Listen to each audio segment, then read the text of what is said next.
The Nigerian Investment Promotion Commission recently released a survey report which shows that Nigeria recorded a total investment commitment of $73.08 billion in various sectors of the economy between January and September this year.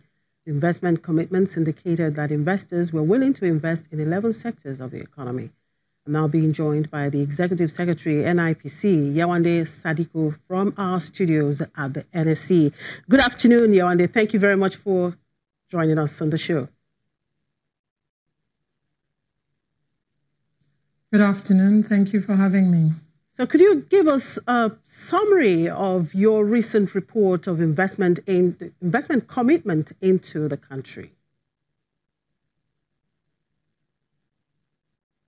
Okay. First of all, I prefer to refer to it as a report of investment announcements. We have a newsletter that goes out 6 days a week. And that newsletter calls investment-related news on Nigeria from different sources. It refers to the investment announcements that have been made in relation to any sector in Nigeria. So we track that information, we collect it, and we aggregate it. And this report is the third one that we've produced this year. We've been producing the report every quarter since January this year. The object of the report is to give a sense of investor interest in Nigeria. They relate to announcements rather than commitments. We're also building the capacity to track these announcements as they graduate and develop to actual investments.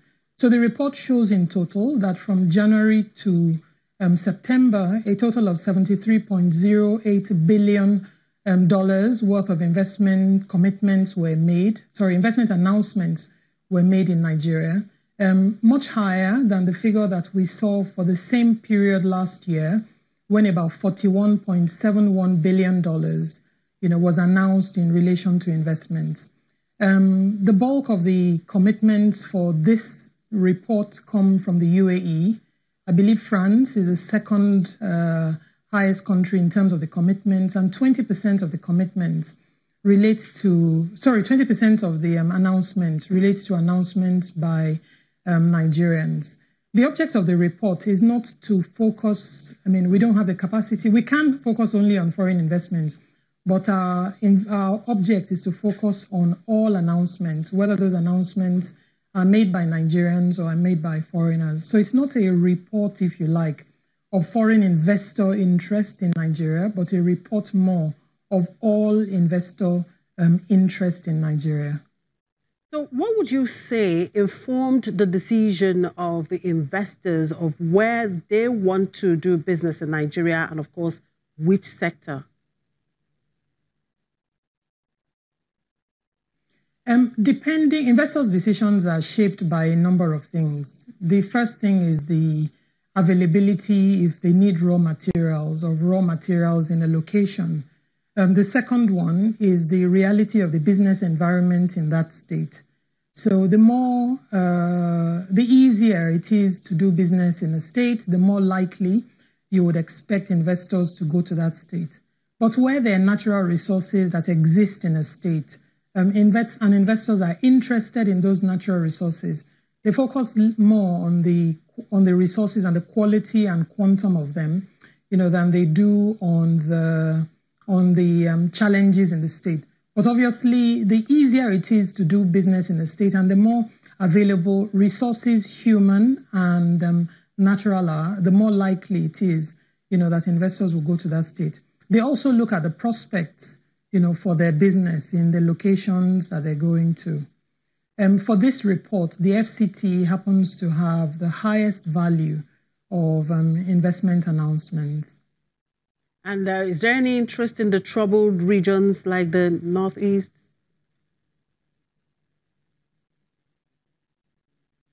We didn't see as much interest in those regions in this report, no. Okay. So what are the main concerns of these foreign investors when it comes to investing in Nigeria in perhaps those key sectors like mining, construction, and so on? The first concern investors raise in relation to all sectors is the quality of government policy and the certainty of those government policies. I mean, investors understand and expect that there are some difficulties associated with doing business in Nigeria. And in reality, they can plan for those difficult operating conditions. But the one that they've mentioned to us that makes it the most difficult for them to adjust, if they come in on the basis of a policy that says something and their changes, their flip-flops, the amendments to the policy, without giving them enough time to react in terms of their investment prospects. So the stability of the policy environment is by far, the one thing that investors look for the most. All right, before I let you go, in all of these, what does it tell? Can I answer your question? Okay. Now, before I let you go, in all of these, what does it tell about the potentials and opportunities for FDI in Nigeria?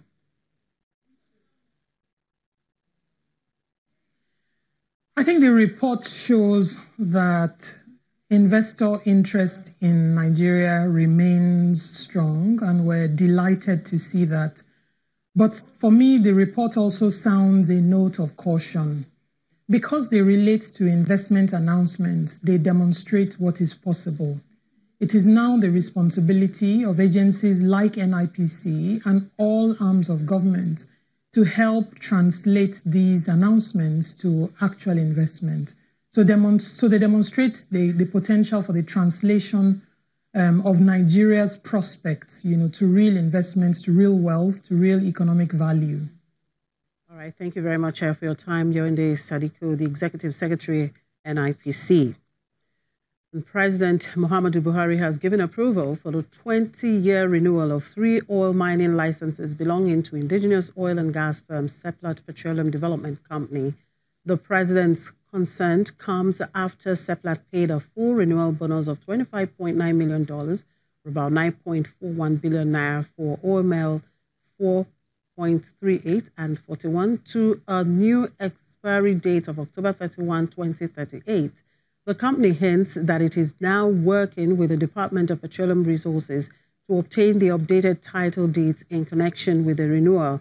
Seplat is a major oil and gas company listed on both the Nigerian Stock Exchange and the London Stock Exchange.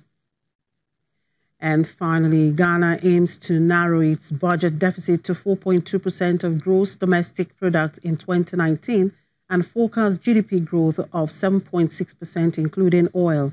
The West African commodity exporter aims for inflation of 8% by the end of next year, the same as its 2018 target. Presenting the budget to the Parliament on Thursday, the Finance Minister Ken Ofori-Atta said non-oil growth is seen as 6.2%. And that's the wrap on the program for today and, of course, for the week. Thank you very much for being part of it. I'm Chimeze Obi Iwagu.